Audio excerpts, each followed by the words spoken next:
confetti at a wedding. There'll be a lot of weddings cancelled at the rate we're going here. Look, I want to go back to the density issue, and I want you to hear what I have to say, Mr. Doyle. Forget about the schemes. There's 6,000 apartments on the table that are going to be subsidised. Thereabouts.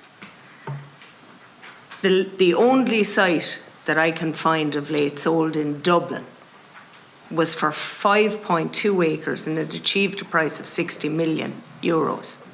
At density levels of 100 dwellings per hectare, that works out at 126,000 site value per apartment. So if you build 5 blocks, 500 apartments, it's working out on 5 acres at 126 per apartment. Now the apartment itself is going to cost 100 to 125,000 more to build than any house. So there's 250,000 for building at high density. Your insistence on a planning policy dealing with compact development will bankrupt this country. You can build 6,000 three-bed houses outside of the M50, where you can use the balance of that money to develop transport infrastructure. In any county in the country where lower densities are not only viable, they're what's wanted. People don't want apartments. So the 440 acres that would be required to build the 6,000 houses would cost probably somewhere in the region of, and this would be what I'd say a generous estimate, maybe about 250 million versus 6 billion if you were to calculate at Savills rates what the cost of the 6,000, the land to build the 6,000 apartments would be in city environs. And you seem to believe, because you referenced it to Deputy McAuliffe, that people are actually need to live this 15-minute city idea. Services are cheaper, they're provided. They're actually not, because people are voting with their feet. They are moving outside of Dublin to be able to afford a home that they want to own and purchase themselves. Nobody is going to purchase apartments built with a cost of 250 starting base before a block is laid. And if you were to calculate the 6,000 apartments, you're only actually subsidising the purchase of the land. Because your 750 billion will achieve 125,000 per apartment of a grant or a subsidy. And how long are we going to do that for when we have an alternative? That's why England moved away from compact development. Now, you have a choice here. You're the Secretary General with Mr. Hogan sitting in front of you. You can choose to change our planning policy and save the taxpayer billions, or you can continue with it and end up bankrupting the country, because that's where we're at. 6 billion to effectively build apartments in city environments where we don't have infrastructure to support apartment building outside of Dublin. In Wexford, we don't even have a train service. We have a train that's probably the biggest polluter in the country, and it doesn't even run to schedule.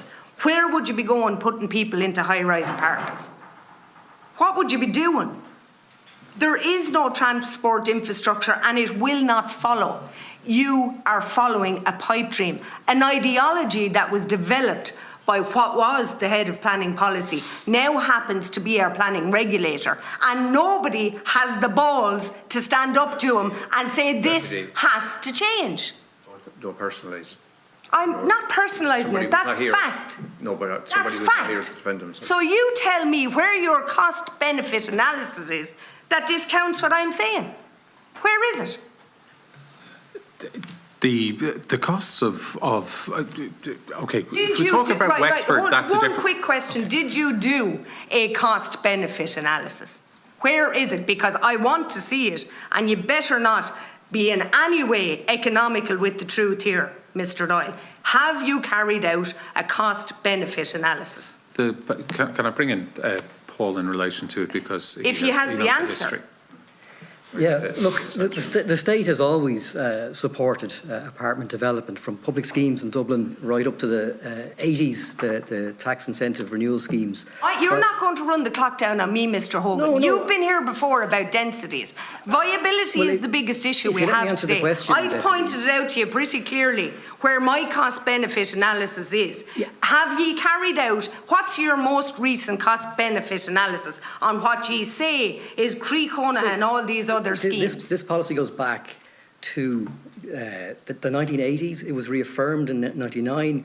Again, when we did the national planning framework, so this predates So why did Britain anybody move away? here or the planning regulator. Why did Britain stop? That's not true. That's not the case. That is true. That is not the case. I'm sorry. I have undertaken a study It's not the case. from a university under research that shows exactly why they moved away from What it. has happened in the UK is they've lifted. Who can they've purchase lifted, an Just allow the apartment? witness Sorry. answer. The answers let me are answer the only question. No, gibberish, I have to. Chair. I know, but we have to give him some Okay, so time to answer. you've asked Just several proceed. questions now, so if you just let me answer.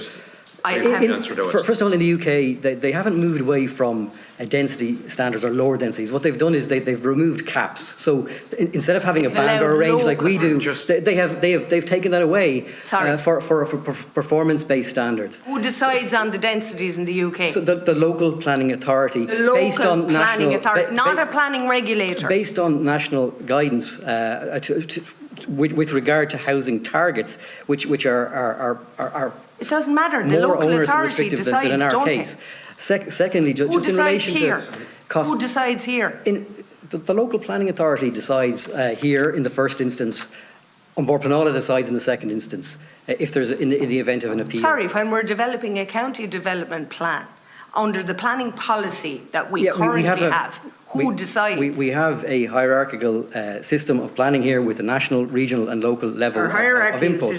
When the county development plan is devised, that is the hierarchy. My point is the content that goes into the county development plan is devised by the Customs House, the former, what is now the planning regulator. That is not the case. That is the case. And he is also someone who tried to tell me that densities, minimum densities were in legislation. They're not, are they, Mr. Hogan? Look, are they? To just answer your first question, when we did the national... Can you answer that one, because it's more pertinent? Our minimum densities... No, we're going over time and I have to allow... Well, I have to get an answer to that, Chair. Mr. Hogan needs to answer. There's two questions. Right, one question is, are minimum densities contained in legislation?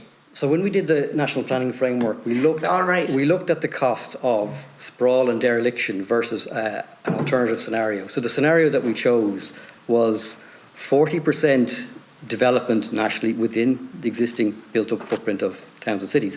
That's compact growth. It's not the majority, it's not even half, it's 40%. And that's based on research that we accessed from Canada and Australia, where the levels of growth are similar to in Ireland. That demonstrated that the long-term cost of sprawl is twice that Canada of and Australia. More compact forms of growth. The reason why research there is relevant is because they are countries that have a very similar legal system, very similar levels of growth, and very similar levels of apartment development in the urban areas. We have 3 to 4 times less apartment forms of housing than the European average. We're way off anything that's typical elsewhere. That's because we also have more homeowners than any other country in Europe, if you had considered that. The last question I want answered. Are minimum densities contained in legislation? Listen, we've answered that question several times, and we've written to the committee with that's a yes or no. That's a yes or no. No, sorry. But he needs to answer that. I want to get an answer for you. No, are written in law, yes or no? They're specified in guidance. They're specified in guidance. Which means they're not in law. Sorry, they're not in law.